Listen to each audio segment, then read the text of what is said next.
Olá, irmãos, graça e paz. Cláudio, vamos estudar neste vídeo a nossa 10ª lição. Vamos trazer o resumo sobre a nossa lição. Estamos estudando nesse trimestre o livro do profeta Isaías, a mensagem do profeta mais messiânico do Antigo Testamento. E nessa oportunidade, nessa nossa 10ª lição, vamos contextualizar, estudar um pouquinho o capítulo 55 do livro do profeta Isaías. A 10ª lição, ela traz como título um convite alegre para a salvação. Isaías, no capítulo 55, ele vem pontuar, que Deus escolheu não apenas os hebreus. Quando ele começa o capítulo dizendo: "Vinde, todos que têm sede, que têm de fome". Não eram apenas os hebreus que tinham fome e sede de justiça. Então, um convite alegre para a salvação. Os objetivos da nossa 10ª lição: compreender o convite gratuito de Deus à salvação e à santificação espiritual, refletir sobre o chamado ao arrependimento e a confiança nos caminhos e pensamentos de Deus, e valorizar o poder transformador da palavra de Deus e sua promessa de paz e alegria eterna. Deus é o nosso Pai. E o Pai, Ele cuida, Ele ama, Ele protege o seu Filho. Então, quando Deus diz, através aqui da boca do profeta Isaías: "Vinde todos que têm sede, que têm fome", é um convite para que todo aquele, e a gente vê isso lá com Jesus no Novo Testamento, quando Jesus diz que Ele é o pão da vida. Quando Jesus está conversando com a mulher samaritana, no capítulo 4 do Evangelho escrito por João, Jesus diz para aquela mulher que se ela bebesse da água que Ele lhe desse, nunca mais ela teria sede. Nosso textuário está no capítulo 55, versículo 1.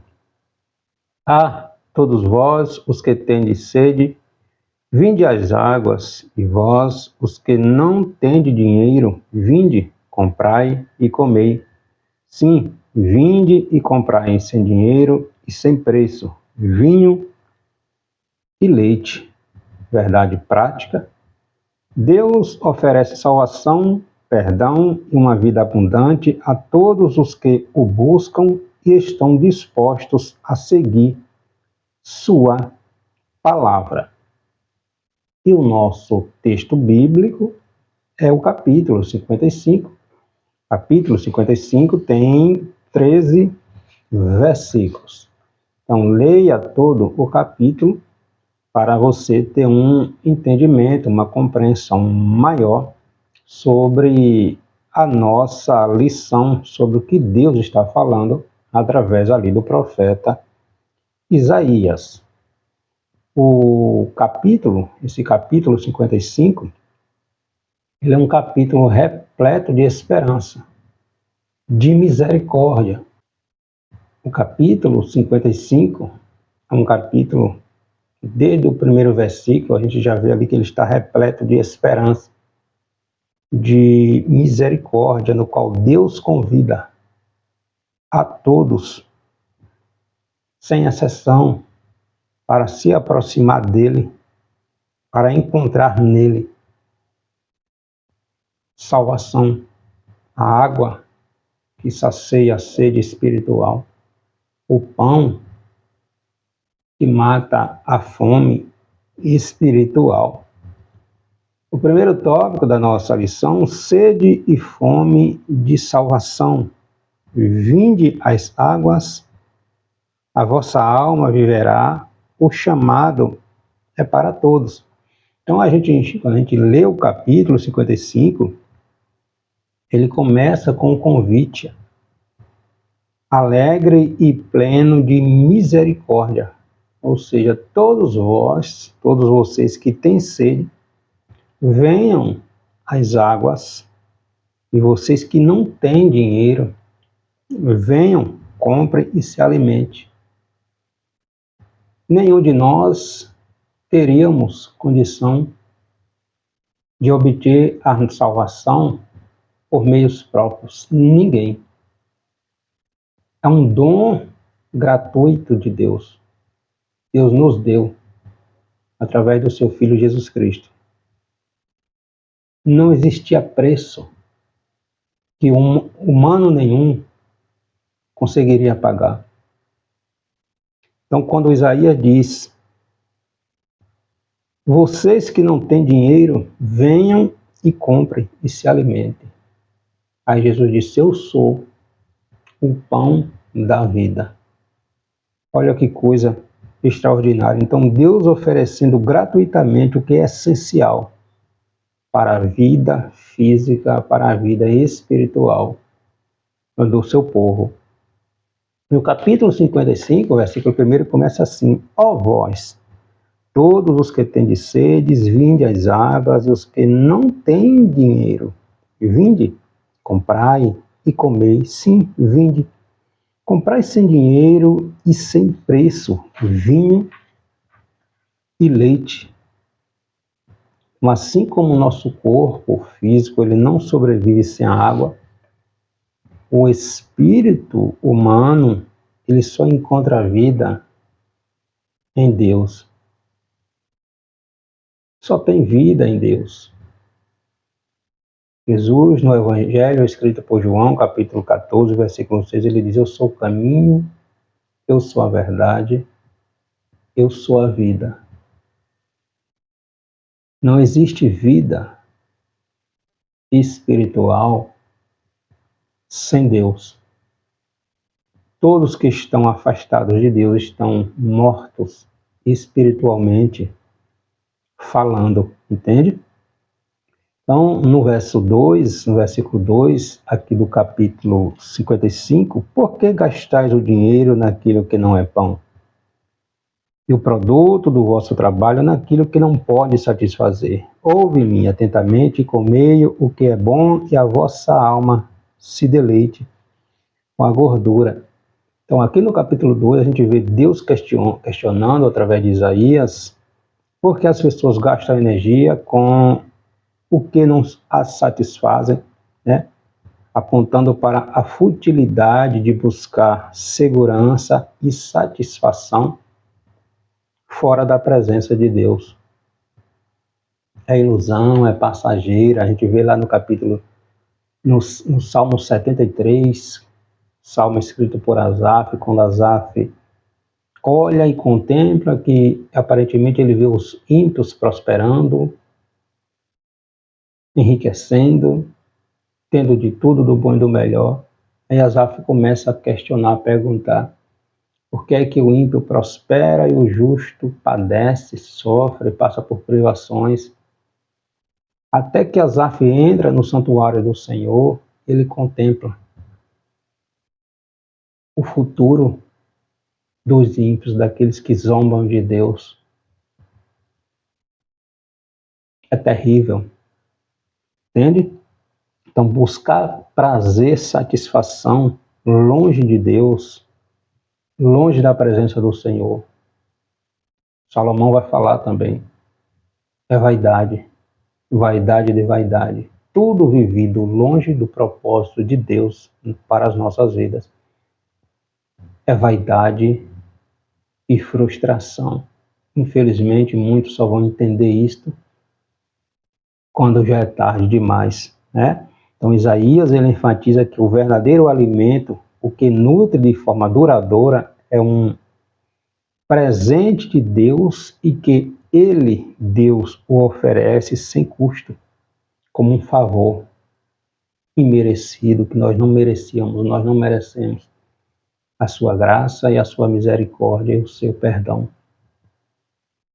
A salvação veio a nós, na nossa lição anterior, o capítulo 53, o servo sofredor. O servo sofredor foi levado para o matadouro como ovelha. Não abriu a sua boca. Aguentou tudo, suportou tudo. Por mim e por você. Nos versículos 3 e 4. Inclinai os vossos ouvidos e vinde a mim, ouve, e a vossa alma viverá. Porque convosco farei uma aliança perpétua, dando-vos as firmes beneficências de Davi. Eis que eu dei por testemunho aos povos, como líder e governador dos povos. Inclinai os ouvidos, vinde a mim. Olha o que Deus está falando. Ouvi, e a vossa alma viverá. Porque convosco eu farei uma aliança perpétua, que consiste nas fiéis misericórdias prometidas a Davi. Então Deus menciona aqui a aliança eterna, né, pois nos traz à memória a promessa que ele fez, foi feita a Davi, e que o seu reino seria eterno, apontando, obviamente, para o reino messiânico, Jesus um descendente da linhagem davídica. Então essa aliança, fundamentada na lealdade e misericórdia de Deus, é estendida a todos os que vêm a Ele em obediência e em fé. O exemplo de Davi, um homem que buscava a Deus, apesar das suas falhas, né, é um reflexo do tipo de relacionamento que Deus deseja ter com o seu povo. Somos falhos, pecamos, erramos todos os dias. Mas Davi era um homem que não substituía a presença de Deus por nada nem por ninguém. Davi chorou, Davi sentiu quando o pecado tomou conta e ele percebeu a gravidade do problema. E Davi se humilha diante de Deus e diz: não tire de mim o teu espírito. Porque sem a presença de Deus na nossa vida, estamos mortos. Entende? Então Davi foi um líder que reconheceu sua dependência de Deus, por isso sua linhagem nos traria da sua linhagem o Messias, Jesus Cristo, que cumpriria a promessa de um reino eterno. Ao citar Davi, o profeta Isaías indica que a promessa não era meramente terrena, mas apontava para um reino espiritual, né? Que abrangeria todos que se voltarem para Deus. Todo aquele que vem a Jesus. O Senhor diz: todo aquele que vem a mim, de maneira nenhuma eu rejeitarei, eu lançarei fora. Então a menção de Davi é um lembrete de que a salvação está fundamentada nas promessas ou em promessas divinas, né? E que as promessas de Deus elas não mudam, são imutáveis. Não é a partir de mérito humano. É a misericórdia, é o amor, é o cuidado de Deus com todos nós. No versículo 55, eis que chamarás a uma nação que não conheces. A uma nação que nunca te conheceu, correrá para junto de ti. Por amor do Senhor, teu Deus, e do Santo de Israel, porque este te glorificou. Olha que coisa linda. A salvação não é apenas para os hebreus, né? O capítulo começa, capítulo 55, ai, todos vós, em outras versões diz, ó vós, todos os que tendes sede, ampliando a visão do plano de Deus ao dizer que outras nações serão atraídas para Israel, revelando um plano de inclusão universal para a salvação. O propósito de Deus para Israel está lá. Deus chama Abraão e diz que em Abraão serão benditas todas as famílias da terra. Em Êxodo capítulo 19, versículos 5, 6, está lá Deus falando que o propósito era que Israel, a partir dos hebreus, todas as nações, todos os povos, viessem a chegar ao conhecimento do único e Deus verdadeiro, que a partir do exemplo do povo judeu, hebreu, os demais povos, as demais nações sentissem-se atraídas ao Deus de Israel. Infelizmente, ao longo da história, a gente viu Israel falhando nesse propósito. Mas o plano de Deus sempre foi salvar todos. Tanto é que Jesus, quando ele inicia o seu ministério, Jesus começa pregando, evangelizando, indo, enviando. E a comissão que Deus deixou para a igreja, Mateus capítulo 28, Marcos capítulo 16, ide por todo mundo, pregai o evangelho a toda criatura, tribo, nações, batizando-os em nome do Pai, do Filho e do Espírito Santo. Quem crê e for batizado, Marcos vai dizer, e estes sinais seguirão os que crerem. Então, a salvação é para todos. Isaías, profetizando aqui no capítulo 55, já fala isso, né? Versículo 5, eis que chamarás a uma nação que não te conhece, a uma nação que nunca te conheceu, correrá para ti, por amor do Senhor teu Deus e do Santo de Israel, porque ele te glorificou. Então, todo aquele que vem ao Senhor é abraçado. O relacionamento com Deus e sua graça não estão limitados a um grupo específico, mas são uma oferta a todos que desejam vir a Ele. Porque Deus amou a humanidade, Deus amou o homem, Deus amou a humanidade com um amor tão lindo, tão perfeito, tão extraordinário, tão sublime, que deu seu Filho. João 3,16. Em Gênesis capítulo 3, versículo 15, Deus diz, quando Adão peca, Eva, Deus decreta a sentença da serpente, do homem, da mulher, Deus diz, da semente desta mulher, da mulher nascerá um varão, aquele que esmagará a tua cabeça. Então ali Deus já começa traçando o plano da salvação. Então a salvação é para todos aqueles que vêm, que aceitam. Não é forçado, mas Jesus morreu por todos.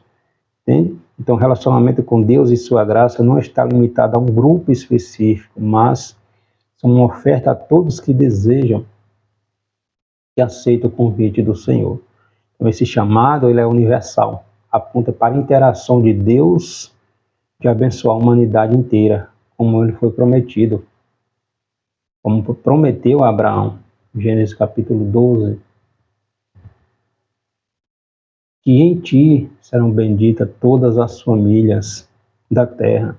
Então Isaías, ele projeta uma imagem do futuro reino de Deus, onde todas as nações poderão compartilhar das suas promessas, da sua paz.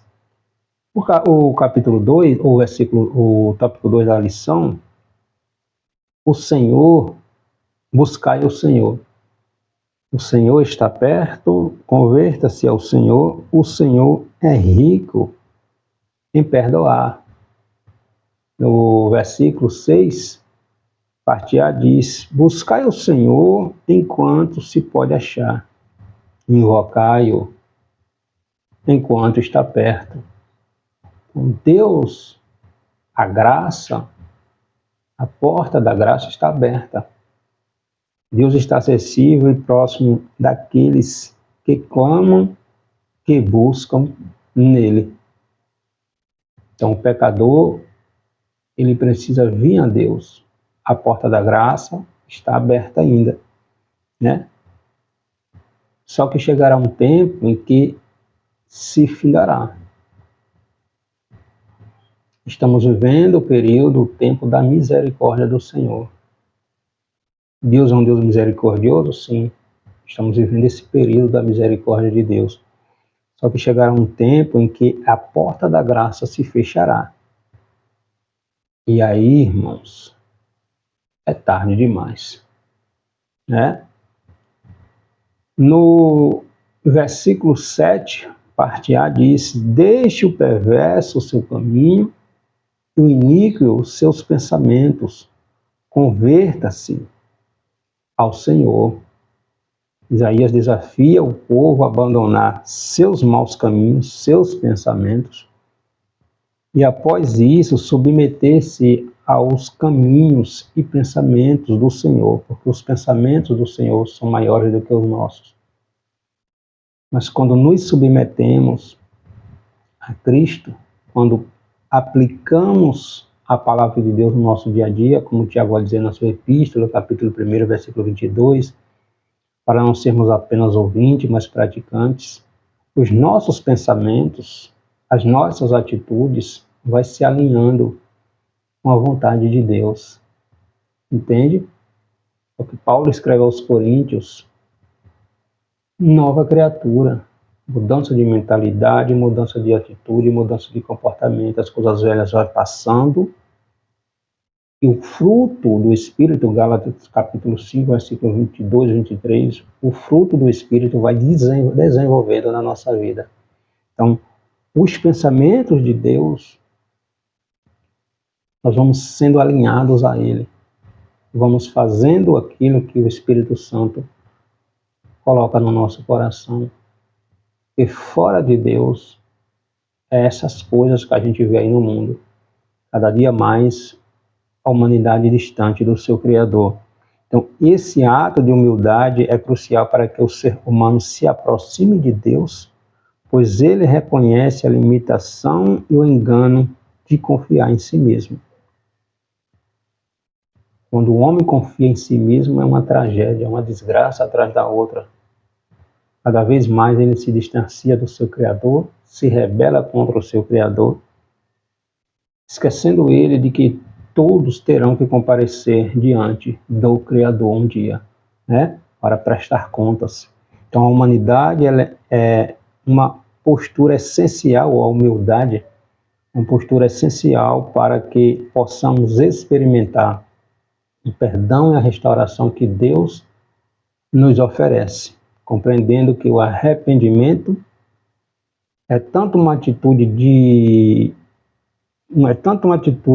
convicta quanto uma mudança de vida. Implica não apenas em deixar práticas do pecado, mas também em realinhar os desejos do nosso coração com a vontade do nosso Pai, do nosso Criador, né? Então, na parte B aqui do versículo 7 diz: Senhor, que se compadecerá dele e volte-se para o nosso Deus, que é rico em misericórdia. Deixe o ímpio o seu caminho e o homem maligno dos seus pensamentos e se converta ao Senhor, que se compadecerá dele. Torne para o nosso Deus, porque grandioso é em perdoar. Isaías ele destaca que o caráter, né, compassivo de Deus, misericordioso, né, tardio em irar-se, longânimo e que nos perdoa. Então Deus não apenas perdoa, mas faz de forma abundante, sem limites. A misericórdia de Deus é a base sobre a qual o arrependimento se torna eficaz, pois ela garante ao pecador que há esperança e restauração em Deus. O cativeiro viria. O cativeiro para o povo hebreu viria. Mas Isaías já está olhando aqui para uma restauração futura. Ele já está profetizando aqui uma restauração futura, que abrangeria não apenas os remanescentes fiéis dos judeus, dos hebreus, mas também todos aqueles que viessem chegar ao conhecimento de Cristo e aceitando Jesus como único Senhor e Salvador. Né? Em Deus, sempre há uma oportunidade de reconciliação e cura para aqueles que se voltam a Ele com sinceridade, com pureza de coração. E finalizando o terceiro tópico, pensamentos e caminhos de Deus são superiores aos nossos. A palavra de Deus, ela não volta vazia. Saireis com alegria e paz. Então, fechando aqui, finalizando, que vai completar aqui os versículos 8 ao 13 desse capítulo 55, né? Deixa clara a transcendência de Deus e a limitação humana. A sabedoria e os propósitos de Deus são muito, incomparavelmente superiores e muitas vezes incompreensíveis para nós, né? Eles estão além, muito além do alcance, da compreensão da mente humana. Versículos 8 e 9, porque os meus pensamentos não são os vossos pensamentos. Olha o que Deus diz. Nem os vossos caminhos, os meus caminhos, diz o Senhor, porque assim como os céus são mais altos do que a terra, assim são os meus caminhos mais altos do que os vossos caminhos, e os meus pensamentos mais altos do que os vossos pensamentos. Os caminhos de Deus muitas vezes podem parecer misteriosos, ou contrário à lógica humana, né? Mas sempre são perfeitos, muito melhores e cheios de propósitos para o bem da humanidade. Muitas vezes não compreendemos o plano de Deus, o trabalhar de Deus, mas Deus conhece todo o cenário. Nossa mente é pequena e é limitada.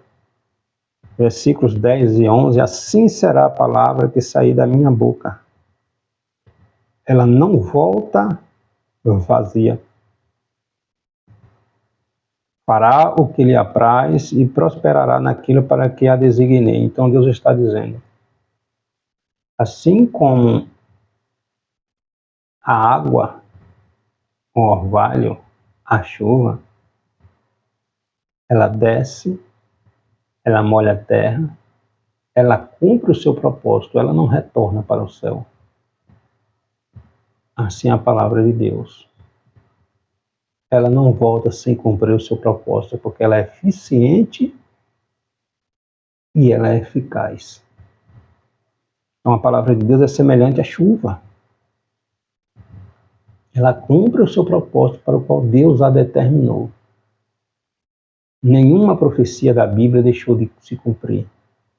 Aquelas, ou deixará de se cumprir, aquelas que não se cumpriram ainda, estão se cumprindo ou se cumprirão. Porque Deus não mente, Deus não se equivoca, Deus não erra, Deus não se contradiz.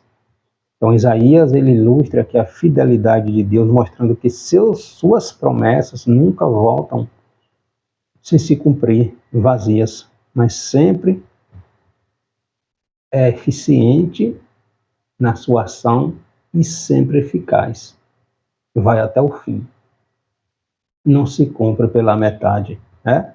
Então, quando confiamos nas promessas de Deus, somos fortalecidos para enfrentarmos os N desafios, certo de que Deus é fiel para cumprir. Abacuque, no capítulo 3, versículos 16 e 17, ainda que a figueira não floresça, ainda que não haja fruto na videira, ainda que o produto da oliveira minta, ainda que os animais sejam roubados, arrebatados, ainda e ainda e ainda e ainda, que aconteça isso, isso, isso e isso, eu me alegrarei no Senhor. Por quê? Porque Abacuque entendeu que Deus é soberano e que Deus tem um controle de tudo. Então, quando confiamos em Deus e em suas promessas, somos fortalecidos, vencemos os desafios na certeza de que ainda que a figueira não floresça, ainda que venha a enfermidade, ainda que venham os problemas, Deus tem um controle de todas as coisas e é a este Deus, é neste Deus que eu confio. Versículos 12 e 13, né? Saireis com alegria e em paz sereis guiados. Os montes e outeiros romperão em cânticos diante de vós, e todas as árvores do campo baterão palmas. Em lugar de espinheiros crescerá o cipreste, em lugar da sarça crescerá a murta, e será isto glória para o Senhor e memorial eterno, que jamais será extinto. A gente vê Isaías aqui encerrando o capítulo 13, com uma visão de paz e de alegria, né, acerca de um tempo em que os montes e as colinas romperão em cânticos. Ou seja, as bênçãos de Deus oferecem, né, Deus oferece, transforma ambientes áridos e hostis em lugares férteis e frutíferos, trazendo vida e esperança. Vidas que outrora eram escravizadas pelo diabo, hoje dão fruto para a glória de Deus. Uma salvação, ela é estendida a todos. Vinde a mim, Jesus diz, todos que estão cansados, oprimidos, e eu vos aliviarei. Então Deus está nos convidando para desfrutar da sua salvação, que nos é dada gratuitamente, mas custou um preço altíssimo, né? E a deixar de lado nossos próprios caminhos e pensamentos para obedecer a sua palavra e viver, irmãos, em comunhão com Ele. Novamente, Jesus diz, eu sou o caminho, eu sou a verdade e eu sou a vida. Ninguém vem a Deus senão por mim. Eu sou o pão da vida. Eu sou o pão da vida. Conversando com a mulher samaritana, ele disse, se tu beber da água que eu te der, nunca mais tu terás sede. E ele inicia o capítulo dizendo, ó vós, todos que tendes sedes, né? Vinde às águas, vinde a mim. Os que não têm dinheiro, vinde comprar e comer, sim, vinde comprar sem dinheiro e sem preço, vinho e leite. Porque a salvação, a minha e a tua salvação, nós não tínhamos a mínima condição de pagar por ela. Mas Deus nos deu gratuitamente. Infelizmente, muitos rejeitam ainda. Que Deus abençoe a sua vida.